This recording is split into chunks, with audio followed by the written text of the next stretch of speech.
What is up, Z Fighters? This is Manga Adventures, and part 1 did so well, I immediately started writing part 2.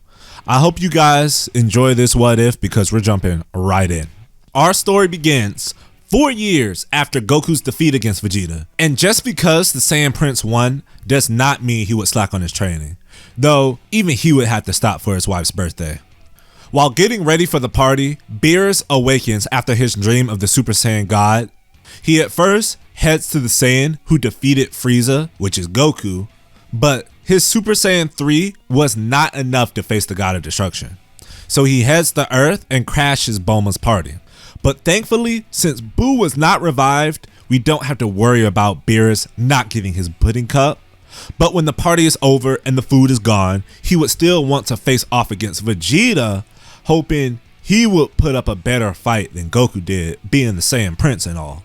He's reluctant due to past trauma and only accepts so he doesn't anger the God of Destruction. Transforming into Super Saiyan 4, Vegeta definitely packs more of a punch than Goku, moving the god in a way it appears he's being hit, but no damage was actually being done. This display of power would anger Beerus for the sole reason he notices the hesitation in Vegeta's movements. Feeling disrespected, he decides to kill the prince for wasting his time, but Bulma steps in, slapping Beerus, saying no one is about to die on her birthday, especially not her husband. This gets her a backhand, which enrages Vegeta, who screams, "Here's Bulma." Now, if this rage boost could make Super Saiyan 2 stronger than Super Saiyan 3, then the same could apply for Super Saiyan 4, being at the very least equal to the power of initial Super Saiyan God. His outburst of energy kicks off the real battle. They head into the city, and unlike the graceful Super Saiyan God, Super Saiyan 4 is sheer power. So the shockwaves of his ki shatter all the glasses of the nearby buildings. The fight then goes to the forest, where Vegeta gathers an enormous amount of green ki before unleashing it on Beerus, clearing the area in the process. But out the smoke, Beerus appears with not even a scratch on him. But that does not stop Vegeta's relentless assault, which more than amuses the God of Destruction, viewing him as the strongest mortal he's ever faced thus far. While this is underway, Goku had ordered Kabuto Kai to gather the Namekian Dragon Balls to wish for the Super Saiyan God. Porunga, of course, cannot do this, but tells him how to become one, and since 5 Saiyans are needed, he uses the second wish to bring himself back to life so he can assist with the ritual. With 1 wish remaining, Kabuto Kai uses it to unfuse. Goku returns at just the right time because Vegeta is kicked into him so hard he reverts to base. Goku announces he knows how to become a Super Saiyan God, which catches Beerus' attention, who allows him to do so. They successfully perform the ritual after finding out Videl is pregnant, and Goku takes Vegeta's place in the battle. But Beerus isn't as amused, saying Goku is only as strong as Vegeta was. That is until he absorbs God Ki into his base and then turns into Super Saiyan, providing a much better fight. This display of power is enough for Beerus to spare the Earth, at least for now, but the arc isn't over yet. With Goku now back in the world of living and having a new transformation on top of that, Vegeta demands a rematch, and Goku responds, "You took the words right out of my mouth." Once everyone is healed, Vegeta powers up to Super Saiyan 4, hoping to clash with the Super Saiyan God, but Goku at this point can't turn into it at will. Thinking he just needs to trigger it, Vegeta charges forward at full power only to be stopped by Goku in his base? This is impossible. He once bested him at Super Saiyan 3. The two start exchanging blows, and it's obvious after a while that they are evenly matched. Vegeta refuses to accept this and fires a full power final shine attack. Goku counters with a Kamehameha and the beams clash. With no clear winner in sight, Goku turns into Super Saiyan to give him the needed boost to win the struggle. Vegeta lays on the ground defeated, but Goku is the one who feels like he lost. He explains the God Ki was absorbed into his base, and that this is the reason he was able to keep up with Beerus after reverting back to normal. But he isn't happy with this at all, because he wanted to beat Vegeta with his own power, not something borrowed by others. He's amazed at his rival who's able to reach this level of strength on his own, but Vegeta doesn't want to hear this. He knows to catch up to Goku now, he must also obtain God Ki, so he begins to train under Whis, Goku joining not long after. Things snap into canon with the 2 pure bloods unlocking Blue and using this to defeat Golden Frieza. The Universe 6 tournament would happen the same, with Vegeta getting his first student and Goku earning Hit's respect with Blue Kaioken. Soon after the tournament, future Trunks arrives in his time machine, explaining he needs help against a foe named Black, who looks exactly like his father. Vegeta is ready to assist a version of his son, but Trunks says he may not be enough. The prince takes this as a challenge and starts a fight. Trunks turns Super Saiyan 2 and Vegeta responds by doing the same. But when Trunks says Black is even stronger than this, Vegeta transforms into Super Saiyan 4, saying this is the power of one who controlled the Golden Great Ape, before blowing him away with ease. But once that's over, a hole tears open in the sky and out comes Vegeta Black. Black is ready to fight in hopes of unlocking more of his new body's power, but Vegeta isn't Goku. He isn't testing his strength. He wants to defeat the foe that's terrorizing his son's timeline, so he jumps straight into Super Saiyan 4. Instead of being an evenly matched fight, this is a straight beatdown.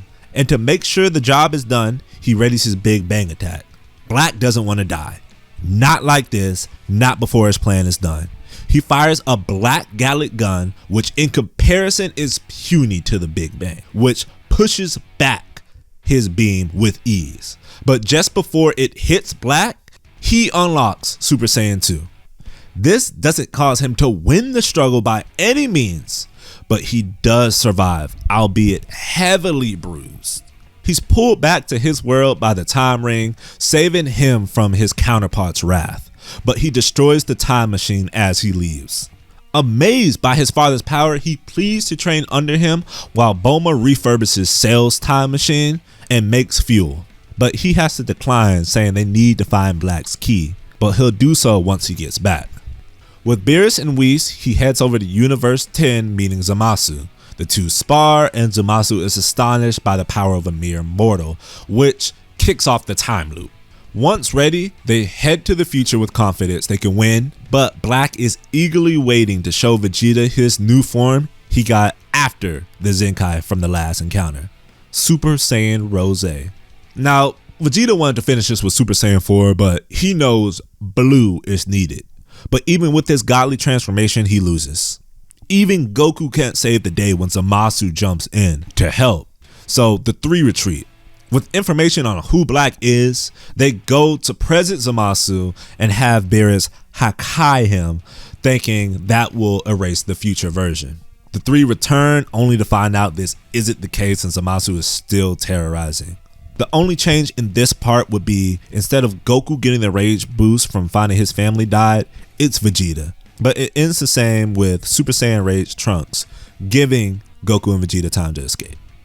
Beaten and humiliated, the prince isn't about to let this happen for a third time. So after returning to the present, he goes into the time chamber for half a day to find the power needed to defeat Black once and for all. The time chamber explodes from within and out comes Vegeta, ready for round 3. The two would go back to save Trunks and the rematch would begin. Vegeta shows the results of his training by revealing his new transformation, Super Saiyan 4 full power. Black is shocked on how strong he's gotten in such a short amount of time and tries attacking, but his blows don't even faze Vegeta at this point. Black demands to know what happened and Vegeta gladly tells him. This power is only achieved when one mixes God Ki with their Saiyan heritage, something you, Zamasu, could never hope to do. Now get out of my face, because there can only be one Prince Vegeta. And with that, he wipes Black away. With no Black, Zamasu isn't a threat. Stalling him until Goku gets the correct seal wouldn't be a problem. And with that, the future Trunks saga is over and the timeline is safe. Vegeta coming out of it with a new transformation, appreciation of his family, and his son's respect. Next, we have the Tournament of Power, and after Bola is born, Vegeta has some new motivation to protect his family and would do some last minute training in the time chamber for an hour or a month in there to protect her. Once the tournament comes around, he would bulldoze people in his Super Saiyan 4 power form. Toppo wouldn't stand a chance even in his God of Destruction form. His Hakai attacks being condensed with ease and thrown right back at him with a little extra final shine. This throws the candidate of destruction out of the arena. Dispo, the fastest in the tournament, couldn't keep up and was thrown out before he even knew what happened. Taking out 2 heavy hitters would save energy for the others against Anilaza, making it an easier fight. The only true obstacle now is Jiren. This will be a difficult fight, but the full name of the transformation is Full Power Super Saiyan 4 Limit Breaker. Vegeta breaks his ceiling, shooting his power up higher than ever, impressing all of the gods of destruction and even Jiren. But it still isn't close to the broken transformation of Ultra Instinct, the real MVP of the tournament.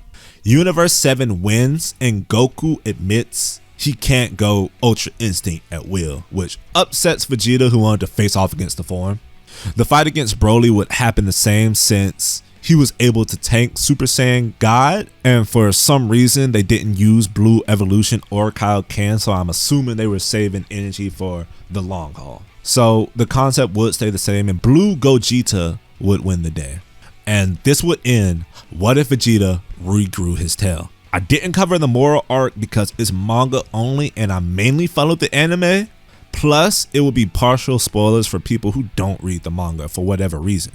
It sucks I couldn't use Super Saiyan 4 Vegeta versus Broly, but since, like I explained, he bodied Super Saiyan God, it wouldn't have mattered power scaling wise.